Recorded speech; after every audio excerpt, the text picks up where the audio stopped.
Mike and Andy here for GetConnected. Apple has finally announced their new entry into the wearable tech market. Big market. Google's trying to get into it, Nike, all these other guys like Fitbit. I think Apple, by getting into it now with their Apple Watch, has legitimized the whole category. Well, yes, and I think, we both know that people haven't worn watches for years, ever since the introduction of smartphones, and they had to make a compelling case of why we want to use a watch again. And I think they did a good job. The design looks great. I like the fact that they have different models, because we have to remember it has to be fashionable for people to wear it. Not everyone is a geek like us and get away with wearing these weird watches, but I just recently came back from visiting Motorola in Chicago, and they have a completely different design. You can see on here, this is a circular one, whereas Apple went the square route. Well, they've got two different sizes, obviously, I guess male and female, just depending on your wrist size.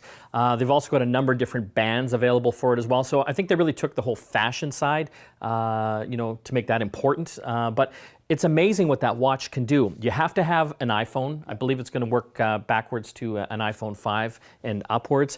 But it's amazing how it actually works. It is touch sensitive, but it also has what's called a digital crown to do all the zooming and panning and scrolling. That was actually my favorite feature of it, because all the other ones are trying to go touch, but having that crown allows you to zoom in, zoom out. You still have touch capabilities, but once you get used to that behavior, I think a lot of people will be using it.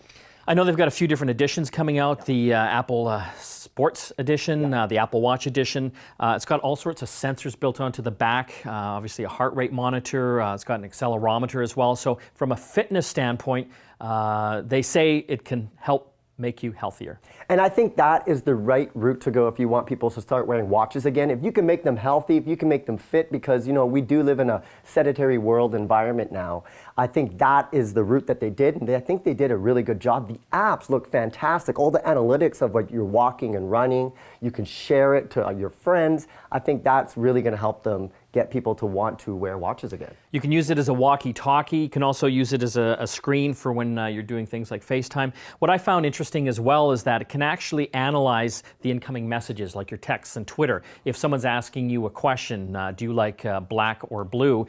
It'll actually analyze that and give you those options on the screen so that you can just basically press one and it'll send it back for you. So there's a bit of intelligence built into the whole thing. We've looked at all these other different smartwatches. One thing Apple did really right here is you can personalize this. This will be like something, it's not like just generic out of the box. You can put different colors, different bands. You get one for sport. You can get a luxury one that even comes in 18 karat gold if you're really into the bling.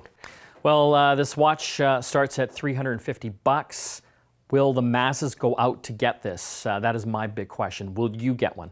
Probably not. I'm still trying to get into this whole wearable thing right now, and I don't think I want to pay that much. Remember, they said starting at $350, so who knows what the premium editions are going to cost, but it could be up there into the $9,000 to $1,000 range. I haven't worn a watch for years.